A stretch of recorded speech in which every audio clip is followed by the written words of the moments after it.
ಮೈಸೂರಿನಲ್ಲಿ ಅತ್ಯಂತ ಶ್ರೀಮಂತ ಯಾರಾದ್ರಿದ್ರೆ ಅದು ಸಿದ್ದರಾಮಯ್ಯ. ಸಿದ್ದರಾಮಯ್ಯವರು ತಪ್ಪು ಮಾಡಿಲ್ಲ ಅಂತ ನಾವು ಚರ್ಚೆ ಕೂತ್ಕೊಳ್ತೀವಿ ಅಂತ ಒಂದು ಟೀಮ್ ರೆಡಿ ಆದರೆ ನೀವು ಅವರೊಟ್ಟಿಗೆ ಚರ್ಚೆ ಕೂತ್ಕೊಳ್ಳೋಕೆ ರೆಡಿ ಇದ್ದಾರೆ ನಮ್ಮ ಮಾಧ್ಯಮದ ಮುಖಾಂತರ? ಖಂಡಿತ ಅವ್ರನ್ನ ಕರೀರಿ, ನಾವು ದಾಖಲೆಗಳ ಸಮೇತ ಬರ್ತೀವಿ, ಆ ದಾಖಲೆಗಳಿಗೆ ಉತ್ತರ ಕೊಡಲಿ. ನೀವು ಯೋಧರ, ಕಾರ್ಗಿಲ್ ಯೋಧರ, ನಿಮಗೆ 14 ಸೈಟ್ ಬೇಕಾ? 86,000 ಅರ್ಜಿಗಳಿದ್ದಾವೆ ರೀ ಅಲ್ಲಿ. ಸೀನಿಯಾರಿಟಿಯಲ್ಲಿ 16 ವರ್ಷ ಎಷ್ಟು ಅವ್ರು ಮುದುಕರಾಗಿ ಸತ್ತೇ ಹೋದರು. ಕೆಲವರು ಅರ್ಜಿ ಸಲ್ಲಿಸ್ಕೊಂಡ್ರು ನಿವೇಶನಕ್ಕಾಗಿ, ಅನೇಕರು ಸತ್ತೇ ಹೋದರು. ಆ ಮನೆ ಮಾದೇಗೌಡನ ಮರ್ಯಾದೆ ನಿಮಗಿಲ್ಲ ಅಲ್ರಿ? ಸ್ನೇಹಮಯಿ ಕೃಷ್ಣ ಇನ್ನೊಂದು ಕಂಪ್ಲೇಂಟ್ ಮಾಡಿದ್ದಾರೆ ಗೊತ್ತಾ? ನೀವು ಡಿನೋಟಿಫೈ ಮಾಡಿದ್ದೀರಿ ನಿಮ್ಮ ಪತ್ರದ ಆಧಾರದ ಮೇಲೆ. ಅತ್ಯಂತ ಚಾಣಾಕ್ಷ ರೀತಿಯ ಏನಾದರೂ ಭ್ರಷ್ಟಾಚಾರ ಮಾಡೋದು ನೀವೇ. BJP ಪಕ್ಷದವರು ಪಾದಯಾತ್ರೆ ಮಾಡಿಕೊಂಡು 10ನೇ ತಾರೀಕಿಗೆ ಬರ್ತಾ ಇದ್ದಾರೆ. ದೊಡ್ಡ ಸಂಖ್ಯೆಯಲ್ಲಿ ಮೈಸೂರಿನ ಜನ ಸೇರಬೇಕು. ನೀವು ಆವತ್ತು ದಿನ ಮನೇಲಿ ಕೂತ್ಕೊಡ್ಬೇಡಿ. ಕಳ್ಳತನಕ್ಕೆ ಸಪೋರ್ಟ್ ಕೊಡೋಕ್ಕೆ ಇನ್ನೊಂದು ಸಮಾವೇಶ ಆಗ್ತಾ ಇದೆ. ಕಾಂಗ್ರೆಸ್ ಅಂದರೆ ಕಳ್ಳರ ಗುಂಪು, ಅದೊಂದು ಸಮಾವೇಶ ಮಾಡ್ತಿದೆ. ಅಂದರೆ ಕಳ್ಳರನ್ನು ಪ್ರೊಟೆಕ್ಟ್ ಮಾಡಲಿಕ್ಕೆ ಒಂದು ಸಮಾವೇಶ ಅಲ್ಲ, ಟಾರ್ಗೆಟ್ ಅಲ್ಲ. ನಮ್ಮ ರಾಜ್ಯದ ಗೌರವಾನ್ವಿತ ಮುಖ್ಯಮಂತ್ರಿಗಳಾದ ಸಿದ್ದರಾಮಯ್ಯನವರ ಮೇಲೆ ಒಂದು ಭಾವ ಇತ್ತು ಇಡೀ ರಾಜ್ಯದಲ್ಲಿ. ಅವರೊಬ್ಬ ಸಜ್ಜನ, ಅವರೊಬ್ಬ ಕಾನೂನು ಪಂಡಿತರು, ಅವರು 2 ಬಾರಿ ಮುಖ್ಯಮಂತ್ರಿಗಳಾದವರು, ಹಿಂದುಳಿದ ವರ್ಗ, ಅಲ್ಪಸಂಖ್ಯಾತರು ಮತ್ತು ದಲಿತರ ಒಬ್ಬ ಪರ ಇರುವಂಥ ಒಬ್ಬ ಆಧುನಿಕ ಬಸವಣ್ಣ, ಮತ್ತು ದೇವರಾಜ ಅರಸು ಬಿಟ್ಟ ಮೇಲೆ ಇವರೇ, ಲಾಲ್ ಬಹದ್ದೂರ್ ಶಾಸ್ತ್ರಿ ಬಿಟ್ಟರೆ ಪ್ರಾಮಾಣಿಕರು ಇವರೇ, ಹೀಗೆಲ್ಲ ಒಂದು ಭಾವ ಇತ್ತು. ಎಲ್ಲವನ್ನು ಸುಳ್ಳು ಮಾಡಿಬಿಟ್ರಲ್ರಿ ಸಿದ್ದರಾಮಯ್ಯನವರೇ. ನಿಮಗೆ ಬೇಕಾ? ನೋಡಿ, ಅಲ್ಲಿ ಒಬ್ಬರು ಕಾರ್ಗಿಲಲ್ಲಿ ಮದುವೆಯಾಗಿ 10 ತಿಂಗಳೇ ಆಗಿರೋದು. ಆತ ಕಾರ್ಗಿಲಲ್ಲಿ ಆ ಯೋಧ ಸತ್ತೋಗ್ತಾನೆ. ಆತನ ಪತ್ನಿ 4-5 ವರ್ಷಗಳಿಂದ ನಿವೇಶನಕ್ಕಾಗಿ ಪರದಾಡ್ತಾ ಇದ್ದಾಳೆ. ಆದರೆ ಅವಳಿಗೆ ನಿವೇಶನ ಕೊಡಲಿಲ್ಲ. ನೀವು ಶಿಫಾರಸು ಮಾಡಿದ್ರು ಕೂಡ ನಿಮಗೆ 14 ಸೈಟ್ ಬೇಕಾ? ಅಲ್ರಿ, ನೀವು ಒಬ್ಬ ಕಾನೂನು ಪಂಡಿತರಲ್ವ? ಹೇಳಿ. ಈಗ 1997ರಲ್ಲಿ ನೀವು ಹೊಡೆದಿದ್ದೀರಲ್ಲ 3 ಎಕರೆ 16 ಗುಂಟೆ ಜಾಗ, ಅದನ್ನು ನೋಟಿಫಿಕೇಷನ್ ಮಾಡುತ್ತೆ ಇದೇ ಮೂಡದವರು ಅಲ್ವಾ? 1997ರಲ್ಲಿ. 98ರಲ್ಲಿ 3 ಎಕರೆ 16 ಗುಂಟೆ ಜಾಗವನ್ನು ಡಿನೋಟಿಫೈ ಮಾಡ್ತೀರಿ. ನಿಮ್ಮ ಶಿಫಾರಸಿನಲ್ಲೇ ಮಾಡ್ತಾರೆ. ಅದೊಂದೇ ಜಾಗವನ್ನು 3 ಎಕರೆ ಭೂ ಸ್ವಾಧೀನ ಕೈ ಬಿಟ್ಟ ಮೇಲೆ ಅದಕ್ಕೆ ಯಾಕೆ ಪರಿಹಾರ ಕೇಳ್ತೀರಿ ನೀವು? ನಿಮ್ಮ ಭಾವ ಮೈದ ತಾನೇ ಅದನ್ನು ಖರೀದಿ ಮಾಡಿರೋದು. 3 ಎಕರೆ 16 ಗುಂಟೆವನ್ನು ನಿಮ್ಮ ಭಾವ ಮೈದ ಖರೀದಿ ಮಾಡ್ತಾನೆ. ಅದೇದು ದೇವರಾಜು ಅಂತ ಹೇಳೋ ಇನ್ನೊಬ್ಬ ಮಹಾನ್ ಪಟಿಂಗನ ಹತ್ರ ಖರೀದಿ ಮಾಡ್ತಾನೆ 5,96,000ಕ್ಕೆ. ಹೌದಲ್ವಾ? ಇದು ಡಾಕ್ಯುಮೆಂಟಲ್ಲಿ ಇದೆಯಲ್ವಾ? ಇದಕ್ಕೆ ನೀವು ಕನ್ವರ್ಷನ್ ಮಾಡಿಸ್ತೀರಿ. ನೀವೇ ಜಿಲ್ಲಾಧಿಕಾರಿಗಳಿಗೆ ಶಿಫಾರಸು ಮಾಡಿ ಕನ್ವರ್ಷನ್ ಮಾಡಿಸ್ತೀರಿ. ಅಲ್ಲಿಂದ ನಿಮ್ಮ ಹೆಂಡತಿಗೆ ನಿಮ್ಮ ಬಾಮ ಇದರಿಂದ ದಾನಪತ್ರ ಅಂತ ತಗೊಳ್ತೀರಿ ಅಲ್ರಿ. ಇಷ್ಟೆಲ್ಲ ಗೋಲ್ಮಾಲ್ ಮಾಡ್ತೀರಿ. ನಿಮಗೆ 14 ಸೈಟು ವಿಜಯನಗರದಲ್ಲಿ. ಆ ಮಿಲಿಟ್ರಿ ಯೋಧನಿಗೆ 1 ಸೈಟು ಇಲ್ಲ. 86,000 ಅರ್ಜಿಗಳಿದ್ದಾವೆ ರೀ ಅಲ್ಲಿ. ಸೀನಿಯಾರಿಟಿಯಲ್ಲಿ 16 ವರ್ಷ ಎಷ್ಟು ಅವ್ರು ಮುದುಕರಾಗಿ ಸತ್ತೇ ಹೋದರು. ಕೆಲವರು ಅರ್ಜಿ ಸಲ್ಲಿಸ್ಕೊಂಡ್ರು ನಿವೇಶನಕ್ಕಾಗಿ, ಅನೇಕರು ಸತ್ತೇ ಹೋದರು. ಆ ಮನೆ ಮಾದೇಗೌಡನ ಮರ್ಯಾದೆ ನಿಮಗಿಲ್ಲ ಅಲ್ರಿ? ಆ ಮನೆ ಮಾದೇಗೌಡ ಅಂತ ಹೇಳುವವರು ಕರೆದು ಸೈಟ್ ಕೊಟ್ಟರು.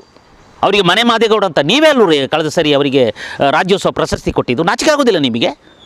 14 ಸೈಟ್ ಅಂತೇಳಿ ಇಷ್ಟೆಲ್ಲ ಜನ ಮಾಡ್ತಾ ಇದ್ದಾರೆ. ಒಂದು ಕಡೆ ಪಾದಯಾತ್ರೆ ನಡೀತಾ ಇದೆ ನಿಮ್ಮ ವಿರುದ್ಧವಾಗಿ. ನೀವು ಮೈಸೂರಿನವರು, ಇಡೀ ಮೈಸೂರಿನ ಜನಕ್ಕೆ ಟೋಪಿ ಹಾಕಿದಿರಲ್ಲ. ಆ ಸ್ನೇಹಮಯಿ ಕೃಷ್ಣ ಇನ್ನೊಂದು ಕಂಪ್ಲೇಂಟ್ ಮಾಡಿದ್ದಾರೆ ಗೊತ್ತಾ? ನೀವು ಡಿನೋಟಿಫೈ ಮಾಡಿದ್ದೀರಿ ನಿಮ್ಮ ಪತ್ರದ ಆಧಾರದ ಮೇಲೆ. ಅದನ್ನು ಕೂಡ ನೀವು ಮೋಸ ಮಾಡಿದಿರಿ. ನಾನು ಕಂಡಂತೆ ಇಡೀ ರಾಜ್ಯದಲ್ಲಿ ಅತ್ಯಂತ ಚಾಣಾಕ್ಷ ರೀತಿಯ ಏನಾದರೂ ಭ್ರಷ್ಟಾಚಾರ ಮಾಡೋದು ನೀವೇ ಭ್ರಷ್ಟಾಚಾರ. ನಿಮಗೆ ಬೇನಾಮಿ ಆಸ್ತಿಗಳು ಎಷ್ಟಿದೆ ಅಂತ ಗೊತ್ತಾ? ಕಂಡವರ ಹೆಸರಿನಲ್ಲಿ ಆಸ್ತಿ ಮಾಡಿಟ್ಟಿದ್ದೀರಲ್ಲ.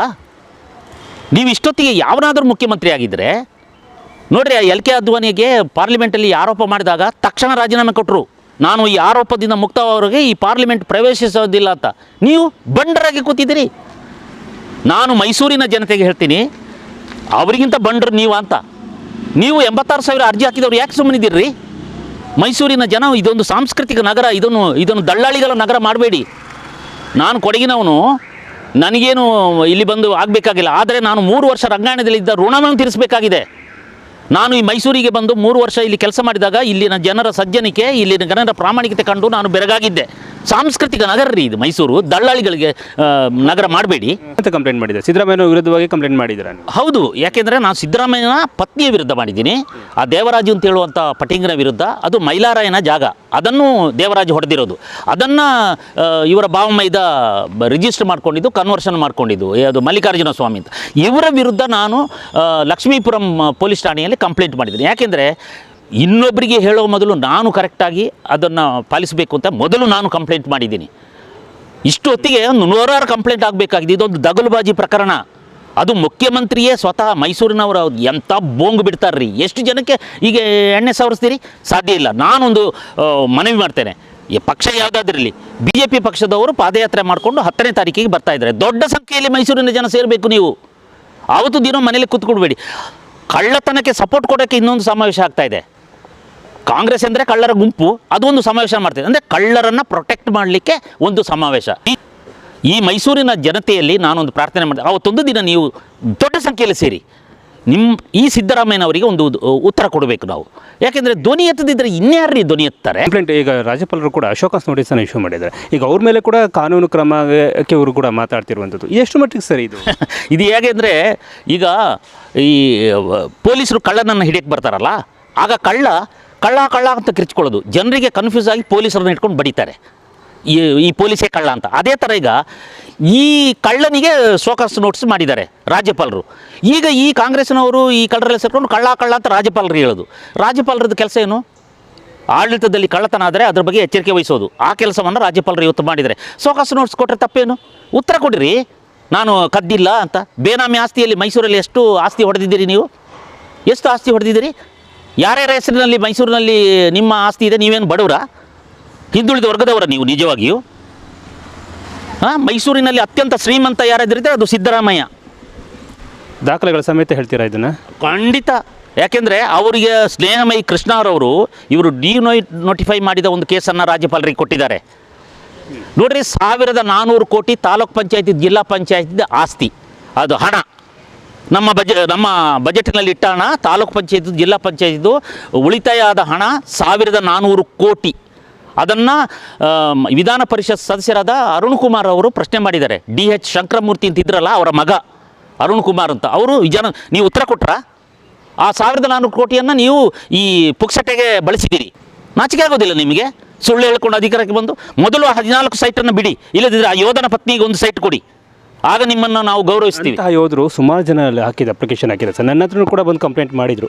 ಅವಾಗಲೂ ಇದೇ ದಿನೇಶ್ ಅವರಿದ್ರು ಮತ್ತು ನಟೇಶ್ ಅವರು ಕೂಡ ಇದ್ರು, ಕೂಡ ಯಾರೂ ಕೂಡ ಸೈಟ್ಗಳು ಕೊಟ್ಟಿಲ್ಲ. ನನ್ನ ಹತ್ರ ಬಂದು ಕಂಪ್ಲೇಂಟ್ ಮಾಡಿದ ಆ ಯೋಧರು ಕಣ್ಣೀರು ಹಾಕೊಂಡು ಹೋಗಲಿ ಬೇಡ ಸರ್ ಅಂತ ಬಿಟ್ಬಿಟ್ಟು ಹೋದರು.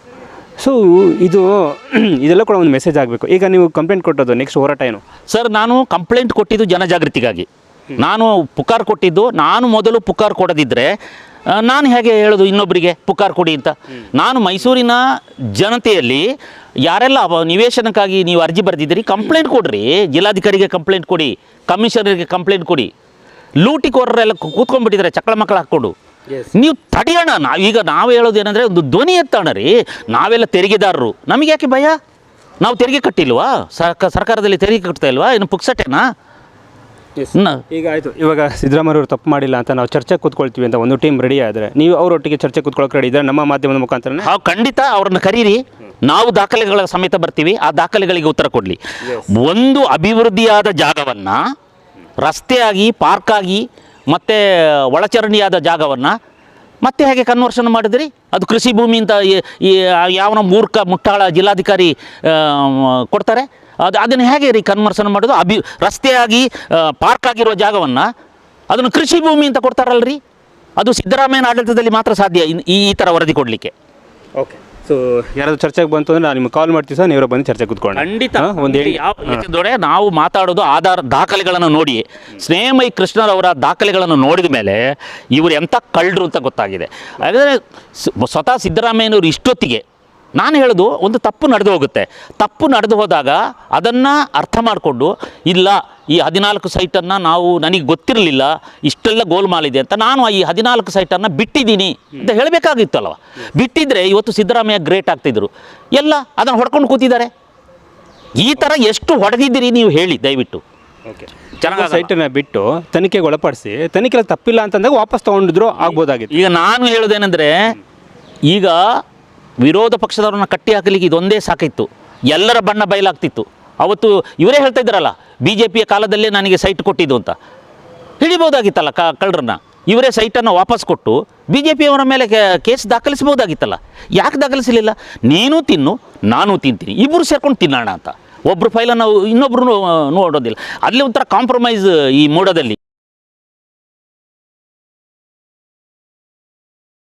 ಇದು ರೈಟ್ ನ್ಯೂಸ್.